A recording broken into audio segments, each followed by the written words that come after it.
एक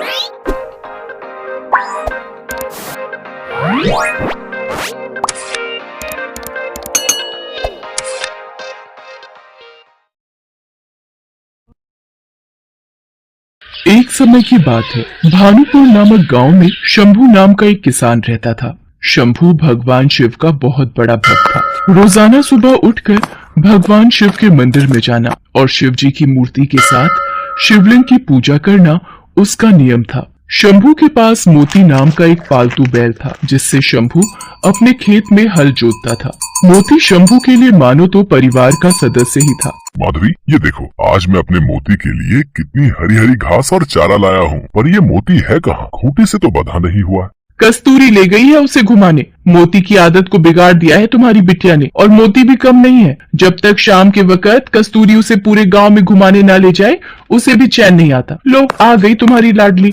बापू, मोती को बहुत जोरों की भूख लगी है, आप क्या लाए हो? ये देख, मैं अपने मोती के लिए हरी हरी घास, पेड़ पौधों की टहनियाँ और सूखा चारा लाया हूँ। ये ले मोती बेटा, आराम से खा।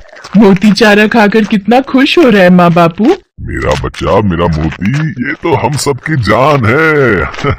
मोती बैल शंभू और उसके परिवार का लाडला था। मोती खेतों को जोतने में शंभू की बहुत सहायता करता था। लगभग सारा काम खेतों का शंभू मोती की सहायता से निपटा लेता था। कुछ गांव के लोग शंभू की सफलता से जलते थे, जिनमें से एक था हरिया, जो शंभू से बहुत ईर्ष्या करता था। ऐसे ही एक दिन, अरे शंभू, तू सुबह शाम शिव मंदिर में पूजा ही करता रहता है? कुछ देर अपने दोस्तों के साथ भी समय बिता लिया कर। शाम का वक्त है, आ जाता हूँ घड़ी, हमारे साथ भी कुछ खा पी ले। अब नहीं हरिया भाई, मैं ये सब नहीं लेता हूँ। मैं तो बस भगवान शिव का भक्त हूँ और उन्हीं की पूजा में अपना समय बिताता हूँ। मुझे उसी में खुशी मिलती है। हरिया भाई, मैं देख रहा हूँ शंभू तुम्हारा अपमान कुछ ज्यादा ही करने लगा है। हाँ, तुम उसे 2 घड़ी अपने पास बैठने के लिए कहते हो और वो तुम्हें साफ लफ्जों में मना करके हमेशा चला जाता है। तुम क्यों उसे बार बार कहकर अपनी इज्जत गिरवाते हो भाई? हैं? हरिया गुस्से में घर आ जाता है। कुछ दिनों बाद शंभू की बेटी के रिश्ते की बात चलती है और लड़के वाले कस्तूरी को देखने आते हैं। देखो शंभू भाई, मैंने तुम्हारा गांव में बहुत नाम सुना है। तुम्हारा परिवार भी बहुत अच्छा है और हमें कस्तूरी बिटिया जैसी बहू ही अपने बेटे के लिए चाहिए। एक काम करते हैं, शादी के लिए 3 महीने बाद का कोई अच्छा मुहूर्त देखकर तारीख रख लेते हैं। क्यों, ठीक रहेगा ना? अब लक्ष्मी चंद जी जैसा आप ठीक समझे। लड़के वाले कस्तूरी से रिश्ते की बात पक्की करके चले जाते हैं। आपने लड़के वालों से कह तो दिया, पर 3 महीने में हम इतने पैसे शादी के लिए कैसे जोड़ पाएंगे? तुम चिंता मत करो माधवी, मैं और मोती मिलकर कुछ ही दिनों में नई फसल पर काम कर लेंगे। फिर उस फसल को बेचकर अच्छे पैसे मिल जाएंगे। फिर हम आराम से कस्तूरी की शादी कर सकते हैं। अब तुम मोती का भी ज्यादा ख्याल रखा करो, वो भी हमारे साथ बहुत मेहनत करता है। तुम चिंता मत करो, मैं मोती का ध्यान रखूंगी। कस्तूरी की शादी की बात पक्की होने की खबर हरिया को लग जाती है। वो इस बात को बर्दाश्त नहीं कर पाता है। मेरा अपमान करके शंभू इतना खुश कैसे रह सकता है? इसकी सारी खुशी उसी बैल में है। उसी बैल के भरोसे ये हवा में उड़ रहा है। ये सोचता है कि बैल की मदद से ये अच्छी फसल उगा लेगा और अपनी लड़की की शादी कर देगा। मेरे होते हुए ऐसा कभी नहीं हो सकता। कई बार इस शंभू ने गाँव वालों के सामने मेरा अपमान किया है। आज रात मौका देख कर इसके बैल का काम तमाम कर दूंगा। हाँ। आधी रात के वक्त जब सब सो रहे थे, तब हरिया उठा और उसने शंभू के घर जाकर मोती के चारे में जहर मिला दिया। सुबह जब शंभू की आंख खुली तो उसने देखा, ये क्या हो गया माधवी? कस्तूरी बिटिया, जल्दी आओ, देखो हमारा मोती बेसुध पड़ा हुआ है। इसके मुंह से झाग निकल रही है। कहीं इसने कुछ गलत तो नहीं खा पी लिया? हे शिव शंकर, मेरे मोती को ये क्या हो गया? हे भोलेनाथ, हमारा मोती नहीं मर सकता, इसे कुछ नहीं हो सकता। बाबा मोती को क्या हो गया? मोती कुछ बोल क्यों नहीं रहा? हे भोलेनाथ, ये क्या अनर्थ हो गया? हमारा मोती इस दुनिया से कैसे जा सकता है?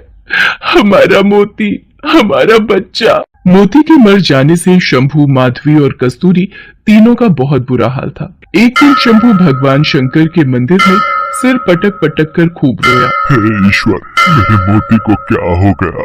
मुझे मेरा मोती वापस दे दो प्रभु। मैंने आपकी हमेशा सच्चे मन से पूजा की है। मेरे मोती को आप ऐसे नहीं छीन सकते। यदि मैंने सच्चे मन से आपकी पूजा की है तो प्रभु मेरे दुख दूर करो। मेरे मोती को वापस भेज दो प्रभु।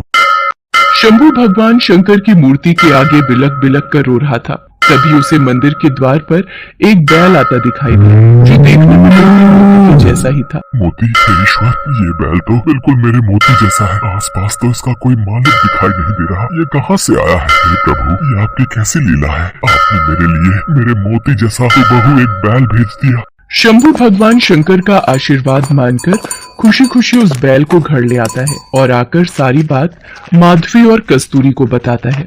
बाबा, ये बैल तो बिल्कुल हमारे मोती जैसा है। मुझे तो ऐसा लगता है भगवान शंकर ने हमारे मोती को वापस भेज दिया है। देखो बाबा, ये मुझे पहचानता है, मेरे हाथों से चारा भी खा रहा है।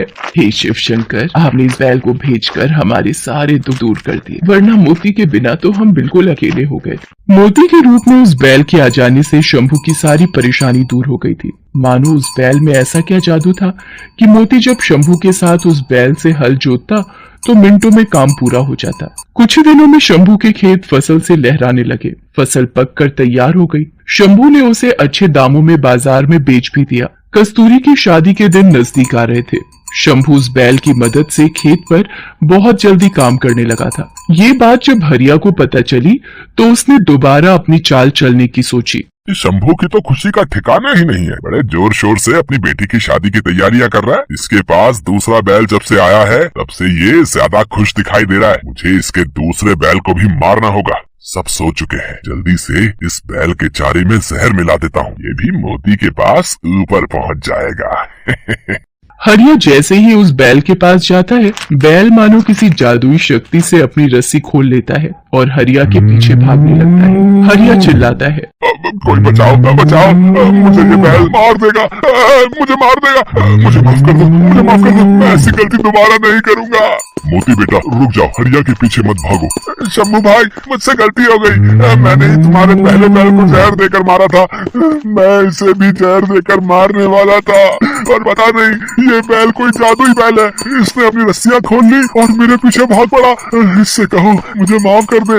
मैं आज के बाद कभी भी किसी के साथ गलत नहीं करूंगा। जैसे ही हरिया अपनी गलती मानता है, वो बैल शांत हो जाता है और वापस शंभू के पास लौट आता है। गांव के लोगों की सलाह पर हरिया को उस गांव से निकाल दिया जाता है। हरिया को उसके किए की सजा मिल जाती है। शंभू धूमधाम से अपनी बेटी कस्तूरी की शादी करता है। शंभू और माधवी उस बैल को भगवान शंकर का आशीर्वाद मानकर उसके साथ खुशी खुशी रहने लगते हैं।